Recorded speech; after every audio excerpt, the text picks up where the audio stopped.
Hey, my Young and the Restless fans, yes, the spoilers are out and it's going to be a shocking week. But first, Victor recruits a very unlikely ally to go against Tucker. Summer take a page out of her mom Phyllis's book, and there is shocking yet tragic news for Genoa City. Welcome back to CBS Soap Dish Recap, where we recap everything CBS Soaps, both the Young and the Restless and the Bold and the Beautiful. This is your spoilers for the Young and the Restless for the week of April 3rd through April 7th. And without any further ado, let's talk about what's going on this week. So let's talk about first none other than Victor Newman. And we both know both Victor and Victoria want Tucker McCall. Well, guess what? Who's the target? None other than Tucker. And we're going to see this week that both Victor and Victoria plot against Tucker. And we all know once they succeed, they're going to smile like a Cheshire cat, gloating from one end of Genoa City to the other. The question is, will these two succeed? We also are going to see a little bit of alpha in Nick on Monday's episode, because you know what? He is definitely going to put Liana Love on notice to get her kicked out of this event, because she is just digging way too deep. It might be her job, but it's becoming annoying to now a friends and family event, and she definitely is neither. Also, he's going to put Jeremy in his place. That is something to be seen, because we haven't seen this strong, hard side of Nicholas in a while, especially after he's been running behind Sally Spectra. But it's going to be interesting to see that on Monday, so we got to stay tuned. We also saw a little bit of this at the end of the gala, where Nick and Sharon are kind of discussing their turbulent past. They're going to even do that on Tuesday as well.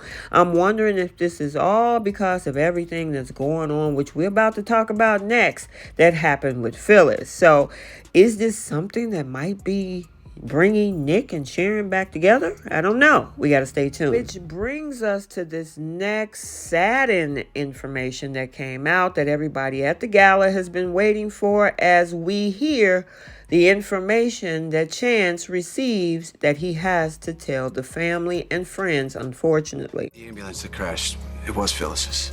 Phyllis didn't make it. My mom is dead. How could Phyllis be gone? You know my mother, Stark. Are you the reason that she's dead? So yes, this is the shocking news that rocks Genoa City, and yeah, unfortunately, it is not good news about Phyllis. Now, I'm wondering if this is all still part of the plot, or is this a plan gone wrong? I guess we got to stay tuned and find out, but it definitely made an impact on both her kids, her friends, and other family members. So now let's talk about Devon and Abby. Now, as we remember last week, Devon asked Abby to move in with him. Well, this week, Devon and Abby's relationship will take an unexpected turn. And I'm wondering if it's more unexpected than they actually realize.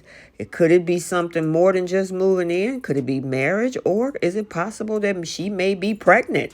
I know she had a difficult time before, but sometimes things happen. So we got to stay tuned and find out what that unexpected turn is going to be. So as we saw in that promo clip, Daniel is not happy with Jeremy Stark at all. So I'm assuming that Daniel won't be calling Jeremy dad or stepdad anytime soon.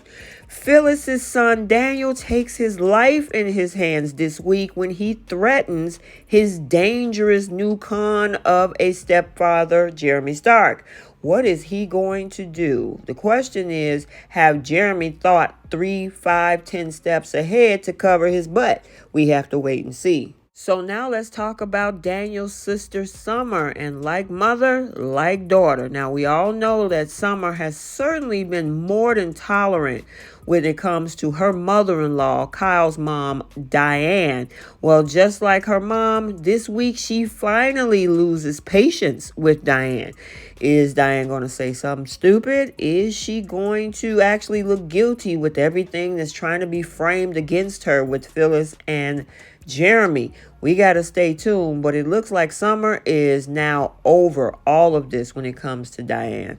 So now let's talk about another thing that's going on in Genoa City between Victoria and Elena. And I mean, man, she can't catch a break. First, she had to go on the defense against Imani. Now she got to go up against Victoria over her man, Nate. Yeah, the question is, well, what price is she going to pay for having a boyfriend like Nate? Remember that conversation about JT is on the table and bringing him back, well, with the help of Audra, of course. Also, too, we know that their flirting is going to continue. So how is this going to end? Is she going to blow up her world by bringing JT in, which is going to push Nate straight to Victoria? Or is something else going to happen? We got to stay tuned. So, as we remember earlier in this video, remember we talked about the fact that Victor and Victoria is going after Tucker McCall? Well, it looks like Victor is going to join forces with Jack. We know Jack doesn't want Tucker anywhere near his sister, and Victor wants his company.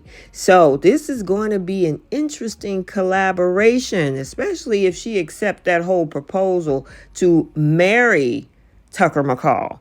But yeah, I'm looking forward to this storyline. So also it's teasing us this week that Michael is going to get a disturbing message. Could it be about Phyllis and this whole mystery around her death, supposedly? There's also even little teasers about the fact that Michael might even find out about Sheila Carter and that situation going on in LA. That would be an interesting light crossover as well. Let's see what happens. So let's talk about another Newman, Nikki Newman. And we all know from time to time she liked to go rogue and take things into her own hands. And that is no exception this week, because there's some matters that she actually is going to try to take control of. Is it regarding the situation surrounding Phyllis and Jeremy Stark? Or is there something else in regards to this thing with Tucker McCall? I'm interested to find out, but we got to wait and see.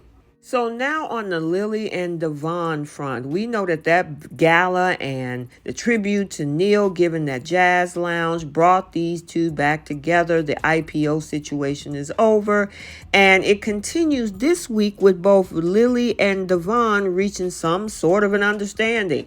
Now, he was up in the air about going back to Chancellor Winters. There's also the whole matter of McCall Unlimited on the table. The question is he going to kick McCall to the curb and just go back to Chancellor Winters? I hope not. But whatever this understanding is, hopefully it's just a family type one. And finally, we got to talk about another Newman that we haven't in a while, and that's Adam Newman. And this has nothing to do with Sally this time. Adam is fighting for his place in the Newman family. Like, why would we need to do that? You've tried 1,000 times already, and it ends up right where you are right now. But hey, he wants to be closest to his dad, and he wants to prove something to the rest of the Newmans. The question is, will it work? We all know his dad wants him to run McCall. Victoria does not. But I guess we got to stay tuned this week with all of the craziness and drama that's coming our way. Okay, so there you have it, your spoilers for the Young and the Restless for the week of April 3rd through April 7th. Stay tuned for the bold and the beautiful spoilers also for this upcoming week. And until the next video, like, comment, and subscribe, and we will see you in the next one. Bye.